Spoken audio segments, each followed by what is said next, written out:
오늘 사도행전 10절 말씀을 통해서 아데네스의 변증이라는 제목으로 우리가 은혜를 좀 나누었으면 합니다. 그 아데네스의 변증이 있고 아데네스 또 이렇게 설교도 합니다. 이 아덴이 어디냐? 여러분 잘 아시는 것처럼 그리스의 철학의 그 중심지였던 아테네를 말합니다. 지금 이 사도 바울이 빌립보에 갔다가 거기서 쫓겨나고 또 그 다음에 여러 경로를 거쳐서 이제 베레아까지 갔다가 베레아에서는 사람들이 점잖하고 참 좋았죠. 그래서 잘했는데 그 사람들이 또 데살로니가 사람들이 내려와가지고 괴롭히는 바람에 베레아에서도 쫓겨나서 이제 지금 아덴까지 내려왔습니다. 아덴까지 내려와 있는데 이제 여기서 사람들을 기다리는 거죠. 누구를 기다립니까? 예, 디모데하고 또 신라를 기다리고 있습니다. 이 사람들이 와서 이제 사역을 하려고 하는데 아직 오지는 않았는데 가만히 있어 보니까 여기 보니까 사람들이 이 아테네 여기 중심에 이 신들이 너무 많은 거죠. 신들이 너무 많은 거예요. 그 신들을 보니까 갑자기 사도 바울의 마음에 이 격분이 일어났습니다. 자기가 이 감정이 컨트롤이 안 될 정도로 이렇게 화가 막 난 거죠. 전 세계의 가장 중심적인 이 아덴에서 그 당시에 보면 가장 철학으로서 지금도 그 영향이 있는 그 아덴 아닙니까? 우리가 요즘 철학 이러면 시작이 이제 아리스토텔레스, 플라톤 뭐 그렇게 막 출발하지 않습니까?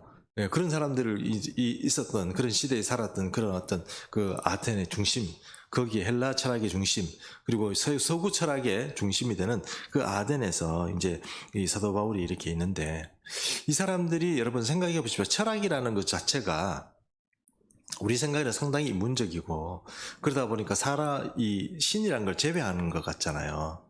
그런데 여러분 자세히 보면 그게 아니고 그 신들이 준 생각을 가지고 있는 게 철학입니다. 참 웃기죠. 사람의 생각이라는 것이 우리 생각에는 우리가 사람이 골똘히 연구하고 사람의 어떤 것들을 세우고 이 철학이 좀 깊어지면 신들하고 상관이 없는 사람으로 스스로 자기를 세우는 것 같지만 사실 가만히 생각해 보면 이 신들의 고향에서 뭐가 나옵니까? 이 철학자들이 나오는 거예요. 그러면 이 가만히 그렇게 한번 이렇게 두고 보면 이 철학이라는 그 근본 자체가 뭐예요? 이방 종교, 악한 종교, 그리고 선악과를 따먹게 한 그 존재들이 이 인류에게 준 선물이 바로 철학이다, 이렇게 얘기할 수 있습니다.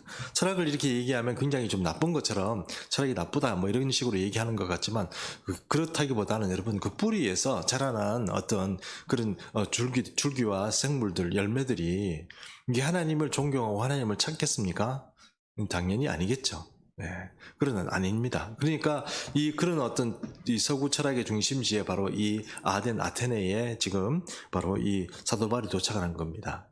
전 세계에서 가장 화려하고 가장 잘나고 가장 똑똑한 사람이 많고 가장 부자인 도시 아테네에 지금 이 사도 바울이 와 있는 겁니다.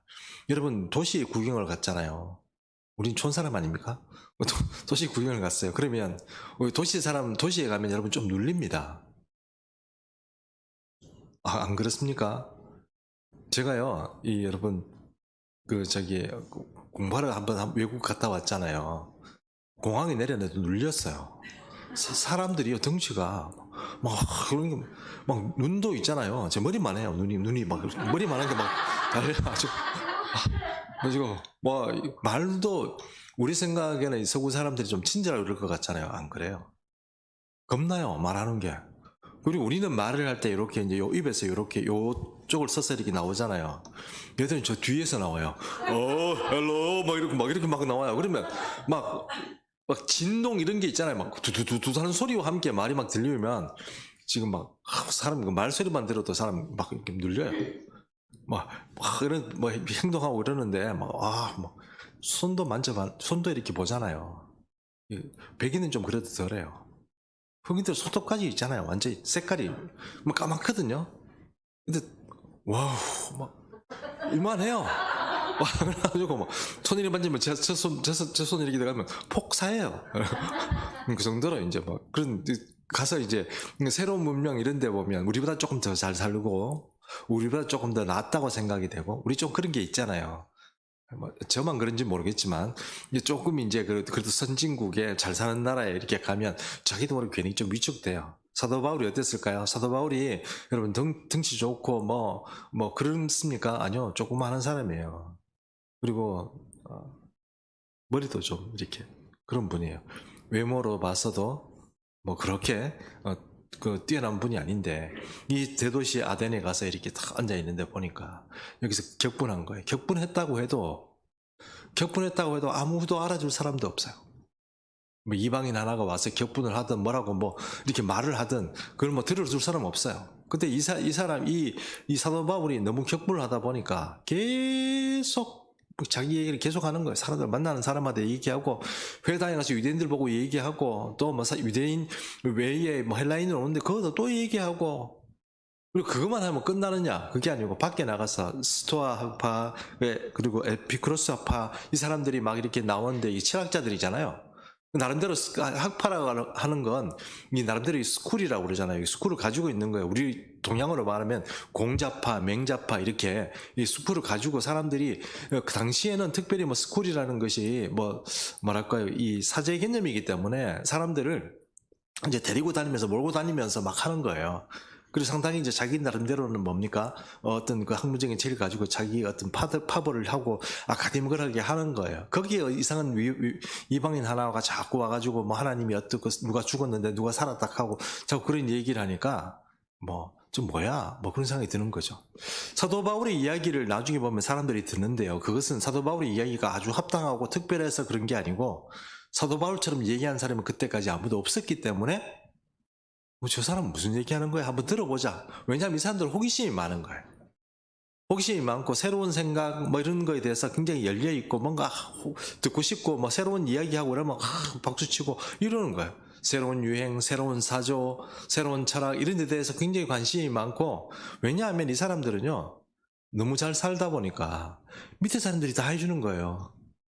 노예들이 있잖아요. 노예들이 다 해주는 거예요. 자기들은 뭘 해요? 말만 하면 되는 거예요. 그러니까 말하고 듣고 그런 것만 있잖아요. 자기 나름대로 이제 흰 옷 입고 있잖아요. 막 하면 되는 거고. 그 다음에 여러분 공부라는 것도 여러분 만약에 돈이 없고 여유가 없으면 공부 못 하잖아요. 그렇잖아요. 뭐 솔직히 우리끼리 얘기 한번 해봅시다. 저는 공부를 안 해서 그런 거고 여러분은 대부분 어떤 분들이에요? 돈이 없고 여유가 없어서 공부 많이 못 하신 분이잖아요. 그렇죠. 예. 저는 이렇게 좀 밀어준다고 그래도 제가 공부를 안 해서 그런 거고, 죄송합니다.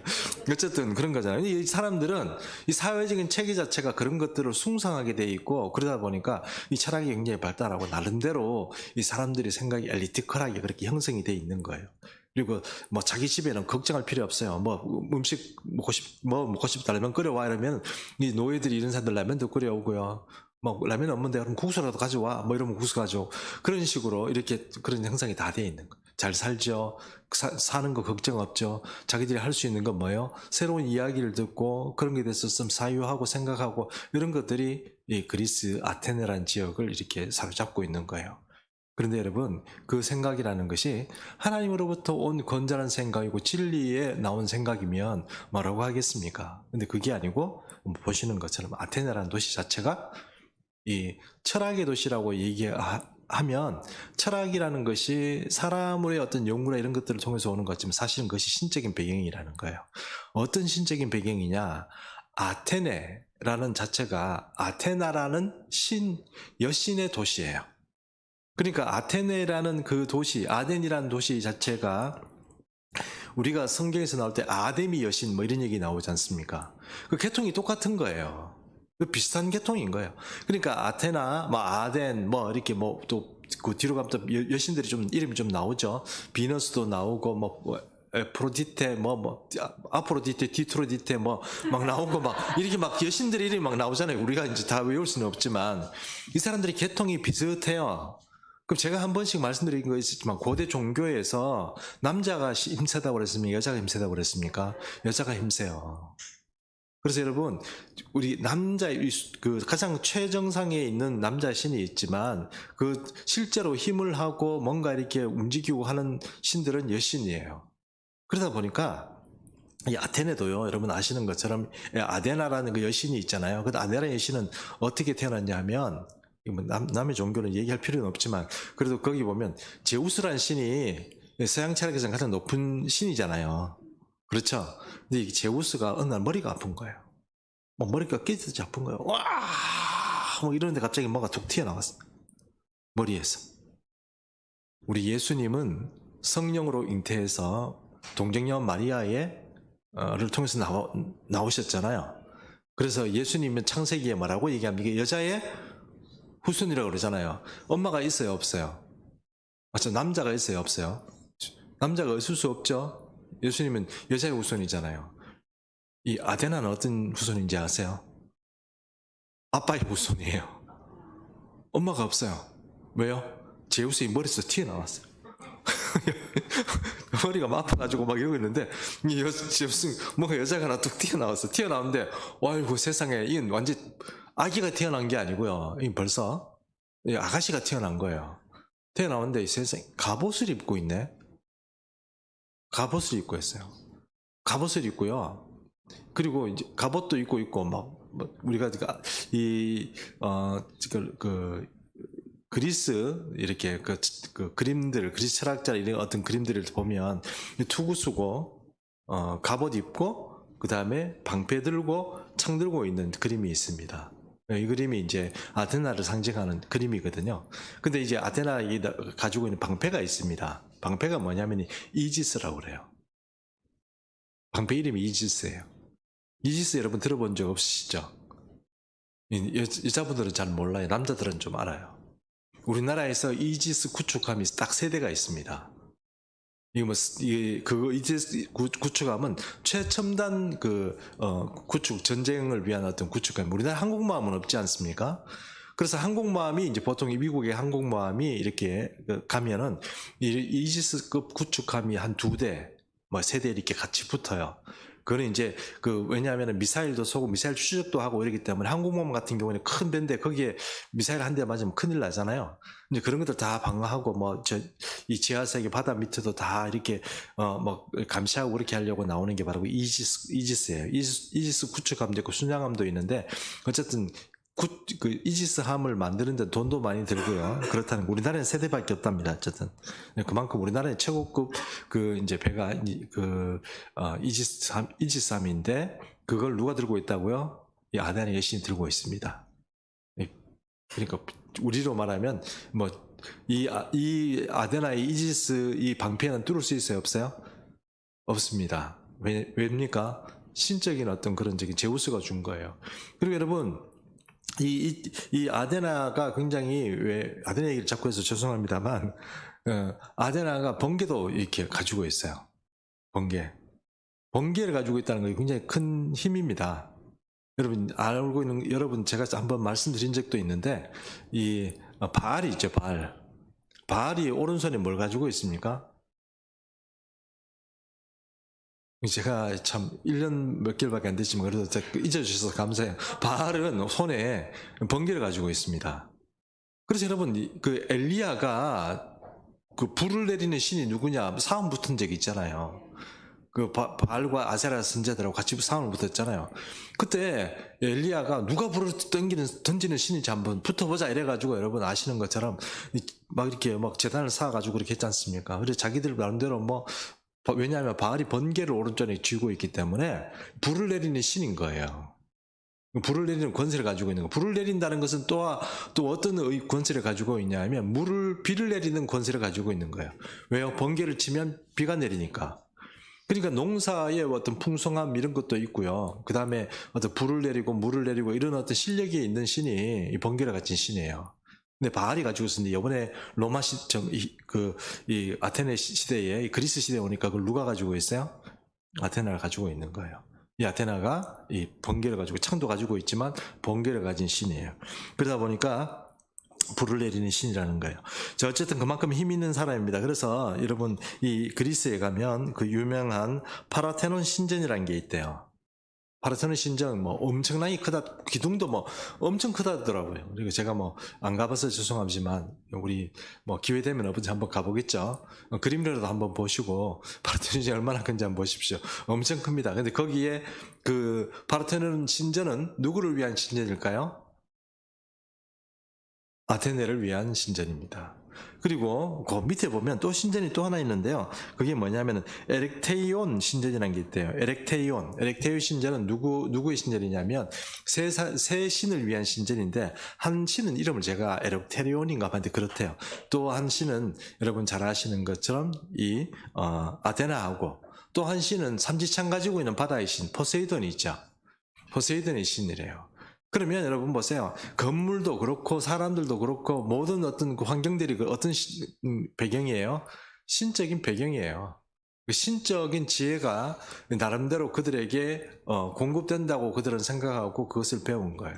그게 뭐냐 하면 바로 우리 세계관의 차이인데, 우리가 기독교적인 세계관 이런 얘기 하지 않습니까?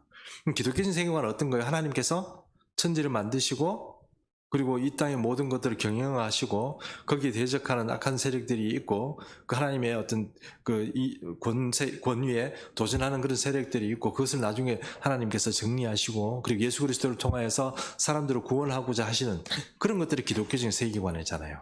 근데 그 자체를 거부하고 그 어떤 기독교적인 세계관을 몰아내려고 하는 것이 이제 세상에 가지고 있는 세계관이라는 거예요.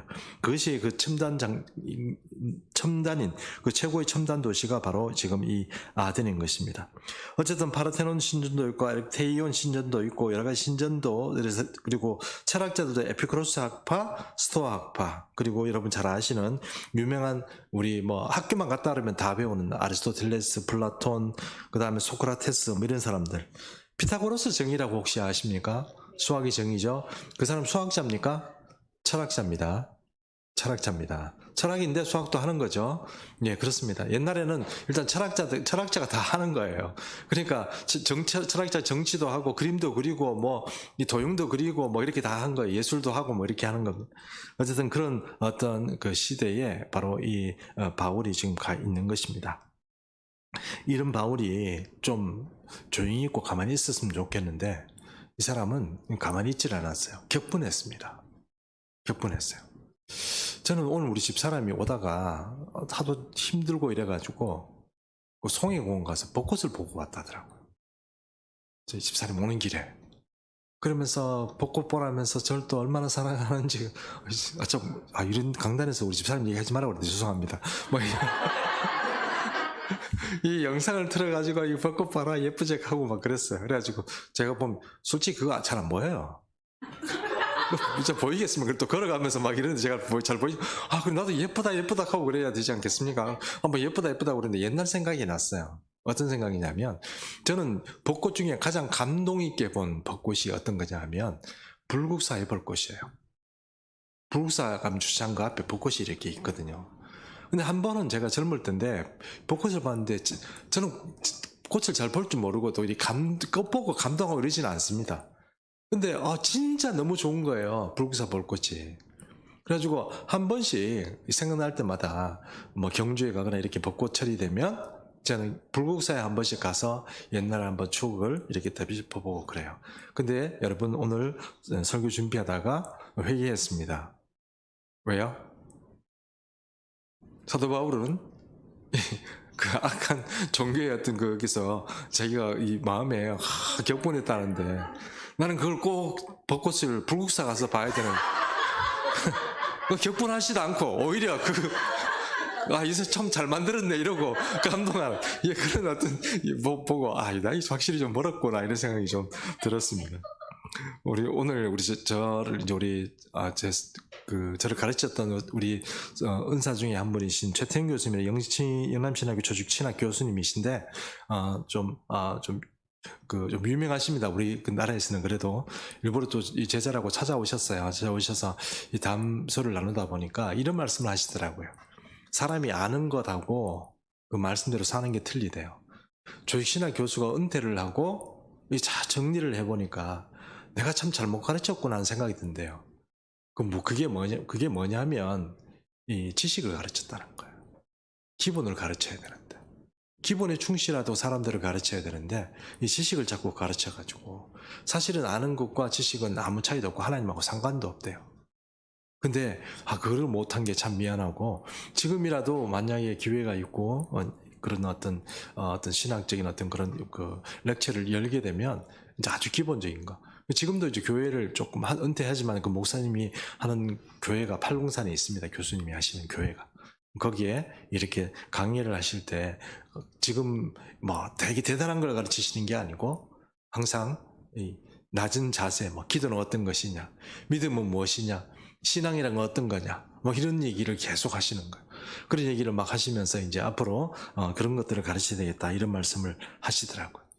여러분, 이 땅은 주님이 만드셨습니다. 우리가 이 세상을 살아가면서 이 믿지 않는 사람들이 답답하지 않고 그들의 생각하고 가지고 있는 것이 우리한테 별로 꺼리낌이 없고 니는 그렇게 살아라. 어떤 경우에는 나보다 잘 살면 뭐 그런 니는 좀 잘해서 나보다 좀 실력이 좋아서 그렇구나. 나는 뭐 이거밖에 안 되네. 뭐 이런 생각 가지고 위축되고 이렇게 가지고 산다면 여러분 그거 정말 우리가 잘못하는 겁니다. 사도 바울이 가진 게 있는 게 뭐 있습니까? 사도 바울이 아까 제가 말씀드렸잖아요. 촌에서 올라오고 그것도 뭐 행색이 뭐 아주 뭐 좋은 옷 입고 그렇게 했겠습니까? 뭐 나그네처럼 전도자로서 살았는데 행색도 초라하고 뭐 그랬지 않겠습니까? 그런데도 그 눈빛과 그 마음에 나오는 그런 어떤 힘들은 아주 대단한 것이죠. 복음을 전하고 하는 그런 힘들은 대단한 것이죠. 정말 우리가 하나님 앞에 순종하고 제대로 선 사람이라면 우리가 지금 이대로는 살 수 없다 하는 그런 마음들이 좀 있어야 되지 않겠나 이런 생각을 해보는 것입니다. 믿지 않는 사람들에 대해서 전혀 뭐 어떤 저 사람들 어떻게 해야 되겠다 이런 생각도 없고 뭐 그냥 지금 뭔가 잘못돼 가고 있는 상황인데도 그냥 뭐 원래 이런가 보다 이렇게 조금 뭐 그냥 그런 수준에서 그냥 묻어가 버리려고 하는 것은 여러분 절대 사도 바울이 가지고 있었던 그런 복음적인 마인드가 아닌 것입니다. 여러분 우리 교회는 어떤 새로운 일들을 하려고 하는 그런 소망 가운데 저는 만들어졌다고 생각합니다. 여러분이 동의할지 뭐 다 교회는 같은 거 아니냐 이렇게 생각할지 모르지만 같은 교회라면 저는 뭐 그냥 충성교회에 있었지 않겠나 싶습니다. 하나님께서 특별한 어떤 의미가 있어서 이렇게 던지는데 그 의미라는 것이 우리가 대단한 목표를 가지고 슬로건을 가지고 우리 이런 거 하는 거야 막 이러고 이렇게 하는 게 아니고 진짜 하나님의 그리스도의 사람으로서 예전에 가지고 있었지 못했던 가장 기본적인 하나님이 인정하는 신앙의 그 자리에 가는 것 그리고 내가 교회에서 뭘 대단한 걸 하고 그런 게 아니고요. 정말 하나님이 인정하는 그런 사람이 딱 되는 것 그리고 사도 바울처럼 복음을 믿지 않는 사람들 교회를 대적하는 사람, 이런 사람들에 대해서 마음이 진짜로 이 속에서부터 격분할 수 있는 그런 어떤 순수한 신앙을 가지고 신앙적인 동기와 열정이 있는 사람이 되는 것. 이것이 우리가 바로 우리 시대를 바꾸고, 이 옥포지역을 바꾸고, 또 우리 가족이나 우리 주변에 있는 사람들을 바꿀 수 있는 진짜 힘인 것입니다. 그것이 없이 사도 바울이 좀 똑똑하다고 해서 자기의 지식으로나 생각으로 바꿀 수 있었냐? 그렇지는 않습니다. 세상이 그렇게 호락호락하지는 않은 것 같습니다. 사도 바울 때도 마찬가지였고 가장 하나님을 대적하는 어떤 사상적인 체계에서 가장 중심에 있는 이 아덴에서 사도 바울은 그럼에도 불구하고 이 세상의 그 어두운 하나님을 모르는 그 세계를 향해서 사도 바울은 처음으로 예수 그리스도를 전했습니다. 이분이 우리를 위해서 죽었고 이 하나님이 이 땅을 창조하셨고 이런 이야기들을 하게 됩니다. 다음 주에는 우리가 아레오바고 설교라는 것을 통해서 사도 바울이 그들에게 무슨 설교를 했는지 한번 살펴볼 것입니다. 그런데 여러분 솔직히 말씀드리면 지금까지 사도 바울의 사역은 대단히 좋은 성과를 거두었습니다. 많은 사람들이요 사도 바울의 이야기를 듣고 많이 어떤 새로운 것을 회개도 하고 또 정말 그 말씀이 그런가 하고 묵상도 하고 그렇게 많이 다가왔는데 이번에 아덴이라는 이 중심지에서 사도 바울이 아레오바고라는 곳에서 설교를 했지만 사람들이 그렇게 호의적이지는 않았습니다. 많지 않은 사람들이 그렇게 했습니다. 그럼에도 불구하고 세상의 악의 중심에서 사람들이 속아 있는 사상과 철학과 또 종교에 속아 있는 사람들을 그 중심에서 사도 바울이 그래도 예수 그리스도를 외쳤다는 점에서 우리는 이 사도 바울의 어떤 그런 마음과 진실함을 우리가 생각해 볼 필요가 있다는 것입니다. 우리 시대를 사람들이 어떻게 평가할지는 모르겠지만 여러분 점점 더 사람들이 예수 믿는 걸 싫어하고 예수 믿는 것을 대적하는 시대가 된다는 것을 여러분 꼭 이해하셔야 합니다. 하나님께서 이 종말의 시간에 한 번은 반드시 영적인 어떤 부흥을 주실 것입니다. 영적인 부흥은 사실은 그 영적 부흥은요, 마지막 부흥이라고 보셔도 됩니다. 그러니까 우리에게는 아직 한 번의 마지막 부흥이 남아 있습니다. 그 부흥에 우리가 올라타고 마지막 한번 쫙 이렇게 한번 쓸고 나면 여러분 우리가 시나리오대로 나와 있는 것처럼 우리가 그 시나리오 우리가 만든 건 아니지 않습니까?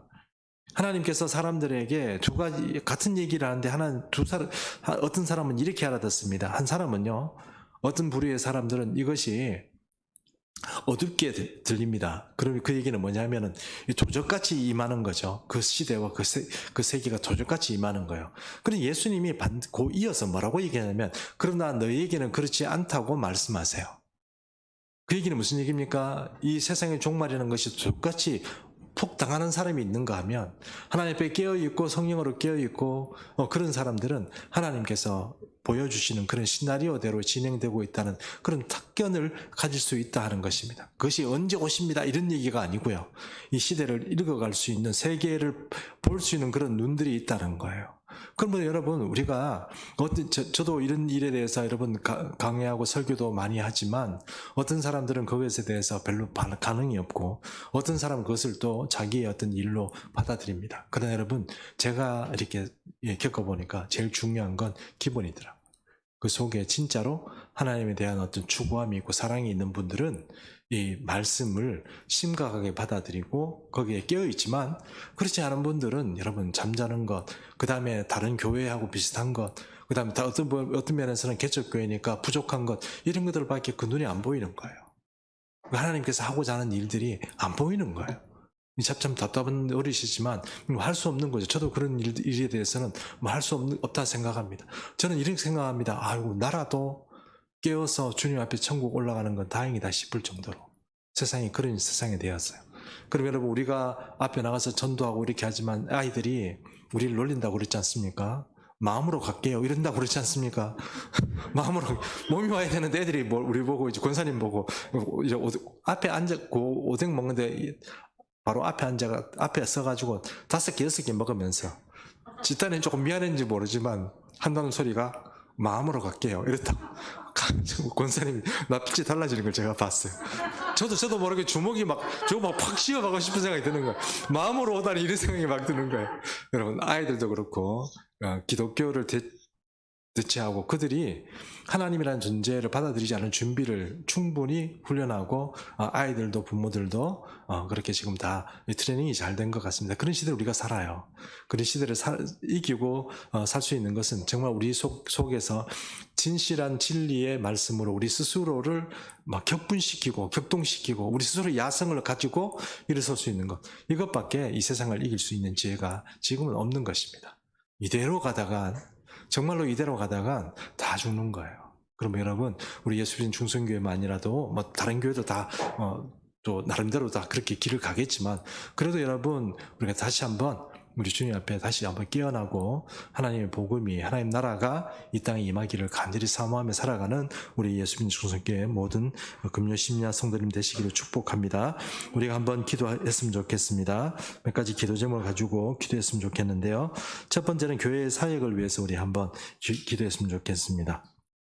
우리가 365 중보 기도하고 있습니다. 365